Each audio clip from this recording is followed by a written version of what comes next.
Well, ladies and gentlemen, hello and welcome to the Wind Down. Today, we're talking about technical and operational debt. What things have you done in your business which actually cause you a legacy, which you need to go and fix up as you go forward? So, Scott and I will be talking to that about that. Sit back, relax, and I hope you enjoy it.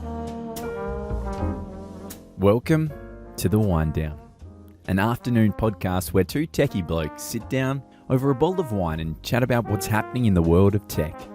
Enjoy while Scott and Nick open up about their week in technology.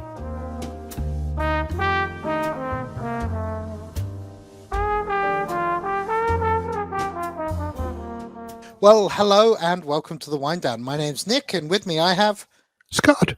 Hello, Scott. How are you? Hello, I am great, thank you, Nick. How are you going? I'm very well indeed. Very well indeed. So, where are we? What are we drinking? We are in virtual rooms today, just for the ease of it for both of us. I think, given what's happening with all the madness around end of financial year, we're just very busy at the moment.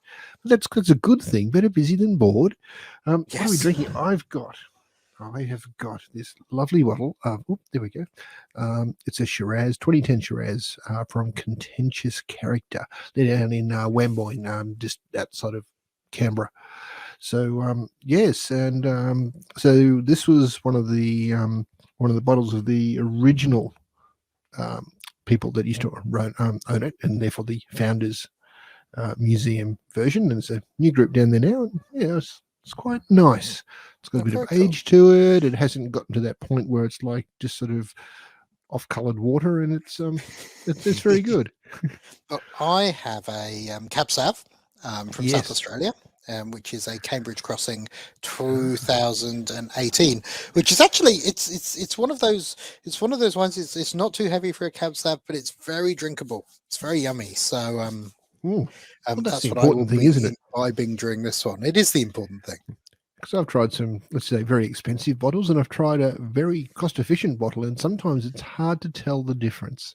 It sometimes it is, but certainly, like on our flight back from Melbourne last week, it wasn't hard to tell the difference. That was truly revolting. Yes, but I saw it coming. You did. I'm going, this is strange. I was sitting next to Scott on a plane, and I went, this is strange. Scott's drinking water. It's not like Scott. And then I realised why. Yes. Sometimes anyway. So cool. Excellent. So technical and operational debt. Let's have a chat about that and talk about what it means. So let's start. And the reason we're talking about this is it's the end of financial year. Indeed. So lots of businesses are busy. This is one of the times when, if you've got bad operational processes or bad systems, you can quickly tell that they're holding you back. True, and also it could be a time when you're needing to make a quick decision around something, such as, oh look, here's my list of things I was supposed to achieve this year. I've done 9 out of 10, and if I do 10 out of 10, I get a bonus. I've got a day left. Oh, this thing's supposed to take a month. What am I going to do? Here's a quick way to fix it. Yes. Oh, good point. I hadn't thought about that. The quick and dirty things, and those are things that create debt that you need to go and fix later, right? It is. So when you're putting something, perhaps not the best solution in place to quickly fix a problem, which gives you immediate benefit, but the long-term impact of that benefit is perhaps dubious at best. So it's a good example, I think, of like that. And this is actually, it's quite done. It's in something we call in technical architecture, buy before build. So it's pretty easy now, and has actually been easy throughout most of technology. And I think, to give a bit of a history lesson, we saw this with Visual Basic 6. Businesses would have somebody who kind of knew how to drive it because they learned some macros and would start building applications in their business. And then we saw this with Lotus Notes, where this vast array of applications appeared in the business. And now we're seeing it with Power Apps, where it's what we call citizen developers, i.e. non-software guys, go and build applications that produce instant value to the business, and they do them really quickly. And they're incredibly valuable up front. They're really cool. But as we know, we then tend to get them a few years later where that person's left or they're not supporting them anymore, the technology's a bit obsolete, they still form a business purpose, but everyone goes, oh, this is old, this is clunky because UI's moved really. And then what do you do with those things? So you have to get back to it. So that creates technical debt. And if you're lucky, you may even find a comment. No. And that's what I think you learn when you're a software developer. When you put comments in, because we come back to our code and we have to refresh it. If you put comments in, you can find out what you actually were thinking when you wrote that. Whereas citizen developers just write it, and there's very rarely a comment anywhere. And when you go back to it, you go, it's unmaintainable. So the thing that costs almost nothing to build, but has a ridiculous long-term cost because you've now got to support it, maintain it, extend it, etc., etc., etc. So it's like doing a quick and dirty repair on your kitchen. Yes, okay. And look, I'd even think about it in the same sort of context of, here's 5 problems in the business. How do we fix these quickly? Oh, here's 5 different SaaS apps that address that. And you quickly go and put 5 different SaaS apps in place, and your immediate problem in each of those 5 business areas is resolved. Now you're actually looking at, oh, hang on, business area number 2 or number 3 needs data from business area number 1. How do we get that? Well, they're in different systems. Oh, maybe they can talk to each other. I hope they can. And all of a sudden you're spending more time getting A to talk to B than you are actually running your business. Yeah, no, absolutely. And that becomes a debt, because then you've got to move off it at some stage to move to something that does integrate, and that's going to cost you pain and money and all sorts of things. SaaS is funny, right? So it used to be that if I wanted to deploy an application, I needed to buy some hardware and get some techs in, and so there's all this process to work out if I wanted it. Now I just go, normally I can get a free trial, and before I know it, my business is running on it, and I pull out the credit card and pay for it. And although those systems tend to be highly available, they tend to not have some of the older legacy technical issues, still create debt in your business. Yes, having had one of the businesses previously that used to be very happy selling big lots of hardware and buckets of professional services for every new application, I find this current state of affairs rather depressing. But anyway, it is what it is. It certainly is. It certainly is. So that's one thing. But there's other debt, right? It's older stuff, the stuff you've tried to sweat the asset. And we always say, we kind of always say, in software development, it's really easy to upgrade from the last version to this version. It's normally takes 5 minutes. You make it 5 versions ago, and it's going to take you weeks. Right? So that sweating the asset doesn't always give you the benefit you think it does. It's good on a financial level on the books. I mean, a number of years ago, I was at a bank in the US and I had to get something done. So I gave them my details, and they literally walked me over to another desk and sat me down. They put a bit of paper in a typewriter and started typing. And I thought it was there for show, like, yeah, here's our origins and where we came from. But they're actually using it during the day. And I see. It's productive to some degree. I mean, all the letters look nice. But and it keeps the ribbon manufacturers in work, I suppose. But but someone's going to eventually have to take that piece of paper and type it into a system. So you've already typed it twice. That's what they did straight afterwards. Oh, that's and that's the thing, that you're capturing the data once somewhere and now retyping it somewhere else, and it's not great. And it's only because funny. At some point in time, they used to handwrite this like 20 years before that or 30 years before it. And someone's worked out, it's neater and people can read it better if we use a typewriter. And no one's come back to revisit no one's the gone process. And looked at it again. Yep. Yeah. It's really funny. It's I saw this. I think I was at an accounting conference, and there's a guy on stage, and he's saying, now, if you want to run the modern practice, you should run this SaaS app and this app and this app and this app and this. And he mentioned like 10 different SaaS apps that you want to run together, half of which don't really talk to each other, and half of which kind of do. And although it solves each of the individual problems he highlighted, so that was kind of useful, you end up with this massive technical debt in your practice that I'm watching practices now try to unravel themselves from. Because although they suddenly leapt ahead of their competition, well, their competition have been a bit more considered and actually implemented things that integrate together, and now their competition have fast followed and raced ahead of them, and that's kind of an interesting space to be. So it's that choice, right? Do I keep what I've got? Do I pay my maintenance, or do I get SaaS apps? Which ones do I get? Who's going to look after them? How are they going to integrate? How am I going to make it support? None of these are things you can do on the 29th of June, just before the end of the financial year. You need to think of them a bit more carefully. That's right. So as you were talking then, I was just thinking of Zapier.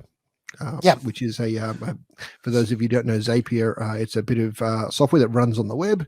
It's a SaaS application itself, and its sole purpose is to grab data from one application and stick it into another. And it's got all these interfaces, like hundreds and probably thousands by now, I don't know, of interfaces available that connect into every single application they can find to allow these applications to talk together. It's like a Babelfish of some sort.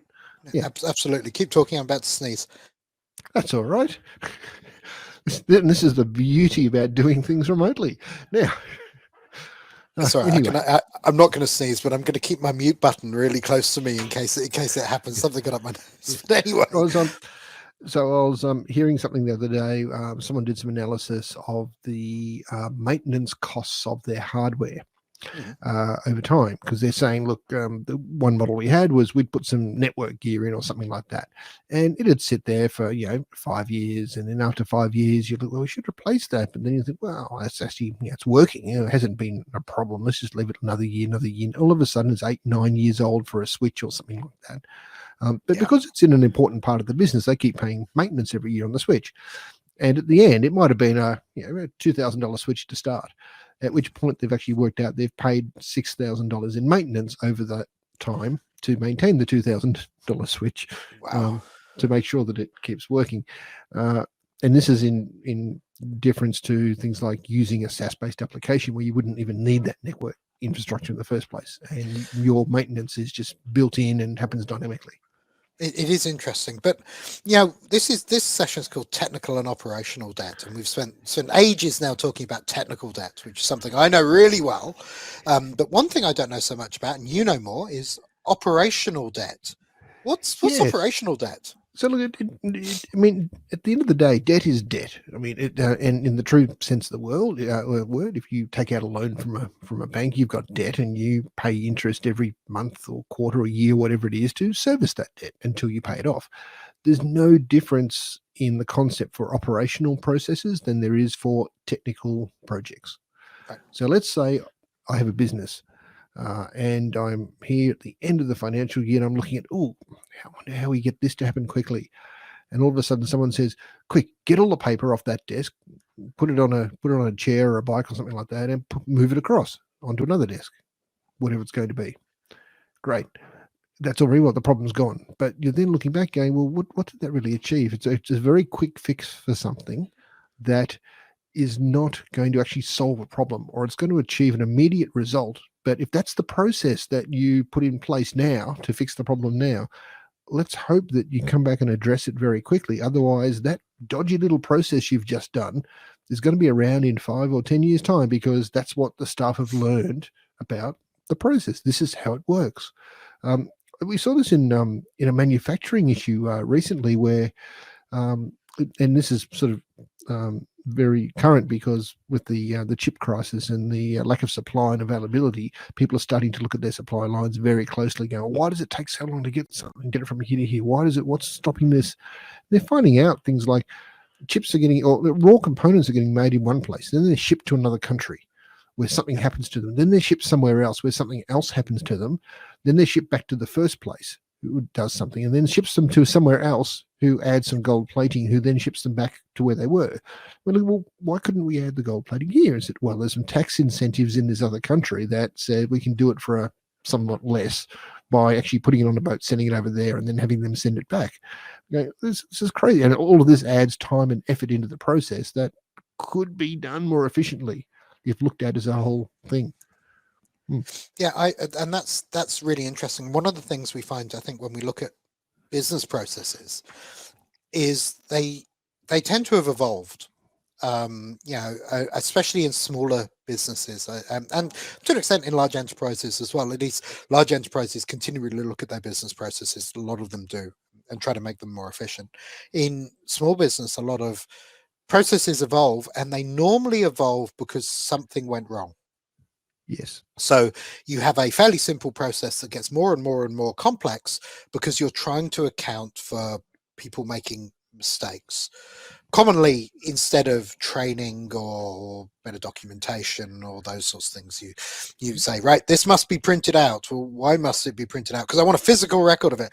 Well, why do you want a physical record of it? Because, well, one day, in 20 years ago, somebody did this thing, and if I have a physical record, I can find out who it was, rather than go and fix it. That's where these processes can get arcane. They can get infernally complex. They can.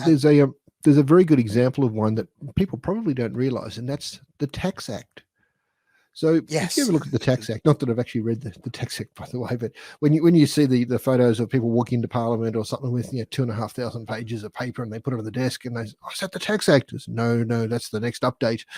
Yes. And you sort of realize how much complexity there is. But in reality, there is one page that says how much you're supposed to pay. If you earn whatever, you pay this much. Okay. The rest of it is based on all the exceptions and other rules that apply, that you can do this or that if you've done this or do it. They're all the extra rules that have been added in.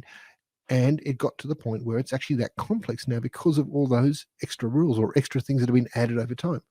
Yep. And nobody really understands it, which means, is it actually fit for purpose anymore is probably a question. I know there's a lot of proponents for just flat rate tax, and you could start that again, and then in 40 years time you do it again, and you'll get more complex, and you could just wash, rinse, and repeat this forever. It'd be fascinating. That's the point where nobody is wrong, because even if you're right, you can't explain why. Yep.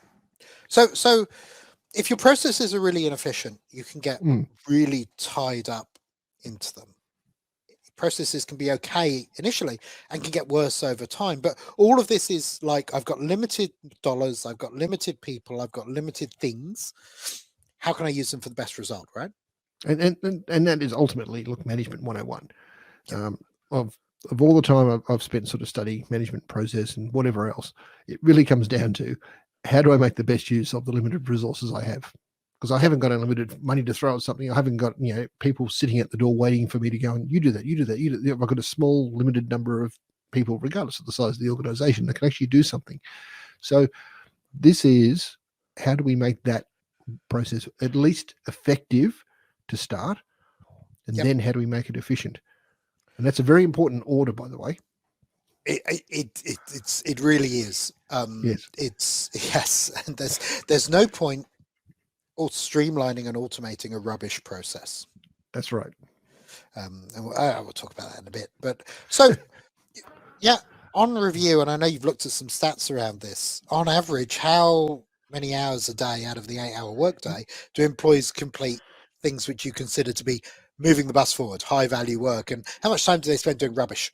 Yeah, I don't mean having conversations with each other and slacking off. I mean things they have to do which don't add much value. So I saw these stats the other day, and it was quite interesting there. And look, they're right or wrong. This is only one view or one analysis of quite a lot of different businesses, but they worked out that the average person will spend 2.8 hours in a day actually doing the productive, really, this is what you're here for, this is going to make us money, this is going to achieve our goal sort of work. Which says, if you're around for 7.5 hours in a day, what is the extra 4.7 being used for? Yes. And that's the issue. It's less productive things. And it could be things like, I'm working on part of the process that is, what the part of whatever the business does, but it's just really inefficient use of time to do it. It's an effective process because it spits out the result at the other end, but it just doesn't seem to get there. I had the immediate thought of that we caught an Uber at the airport where we were in Melbourne recently, and we came out of the airport and we're sitting, standing at the Uber area, and the Uber, unfortunately, the car that got assigned to us was 2 roads away, which meant it was behind a barrier or something. It had to go around and circle back. That circle back thing was 2 kilometers long. Yes, it involved 3 U-turns and some quirky little directions. And you look at who designed this? How is that ever going to work for anybody? Yes, anyway, it was ridiculous. It was we could see the car. It was, it's there. Anyway, it was very interesting. Yes, it's a process that they've created, which is inefficient. So it was effective. It did work, but yes. Okay, I could do this. I could write down all my processes, teach them to all my staff, and make sure they followed them. That's that 5 hours of non-productive stuff there. But we've got computers, and computers are good at automating that kind of stuff. If we were to do that and make processes more efficient, what kind of revenue impact do you start having on businesses? You've looked at some studies on that. Yeah, look, this is the really interesting thing. There is an estimate that says 20 to 30% revenue impact exists due to inefficiencies in business processes. Wow. Now that assumes that whatever you're doing, someone can come in and go, oh, if we massage the way this worked and changed this and did that, and why do you do that? No one actually uses the output of that process and all these other things. We could, in theory, make your business more efficient, generate 20 to 30% more revenue for the same amount of cost. And also that's where really you start to look at the like EBITDA margins and your gross margins for your offerings on the bottom line, and to see what comes along. And if you can do something for less with the same resources that you have, that's big. That is a big improvement on things. Yep. No, I hear you. It is a big improvement. So we're working on extending our Hub One tools at the moment into offering some process automation stuff. So that's going to be really interesting, and we've got a lot of customer interest in that at the moment. There is, and it goes into workflows, it goes into automation, but at the same time, the magic application is not going to solve your problems. No. It is having the right tools certainly helps, but if you're not using it the right way, if you're holding a hammer on the wrong end, it's not going to be banging that nail in very effectively. Yeah, and I think that's why we tend to wrap it in some consulting, some business analysis, to look at those processes, streamline those processes, and then go and implement them. Because I've seen some SaaS apps that say, look, we do all this, this, and this, and that's exactly what I want. So you get a free trial account, you go in and try it out, and you go, oh, this is quite complex. Where do I start? Why are there like 100 options? And then you look at the reference video they have of someone who's actually achieved it. What they don't show you is that, yes, they had a consulting firm in for 6 months with 4 people, blah, blah, blah. Get the initial thing done. So it is true, but you just got to be wary that you need to be focused on the operational side, the business process. People are business analysts, project managers even. I think we've spoken before that they're sort of a key resource at the moment, hard to get, but they are the ones that are really going to drive the efficiencies in the process. The last part of it, can we automate the process now that we've actually made it really efficient in concept? So yes, absolutely. So don't automate a bad process. Garbage in, garbage out, right? Exactly. It's what we want to avoid. Absolutely. That's been awesome, Scott. That's been very interesting today. It was just something different, but it's we're just seeing a lot of it. We are a lot of things, and never be afraid to ask why do we actually do this way. Yeah. And if the answer is always I don't know, then perhaps you don't need to do it that way. Yeah. So the two answers are I don't know. We've always done it that way. Are probably things that you can go investigate. Right? Yes, that's right. You may actually find that, depressingly, what you've been doing for the past 5 or 10 years is no longer a required part of the process step. You can actually stop doing that. And yeah, certainly. Excellent. Thank you, Scott. Thank you, Nick. Cool. And thank you. And if you do like what you see or hear, make sure you give us a like, make sure you subscribe, and leave a comment if there's a topic you'd like us to discuss. This has been The Wind Down. Thank you, Scott. It has indeed. Thank you. Thank you, everyone. See you, everyone. Bye-bye. Bye.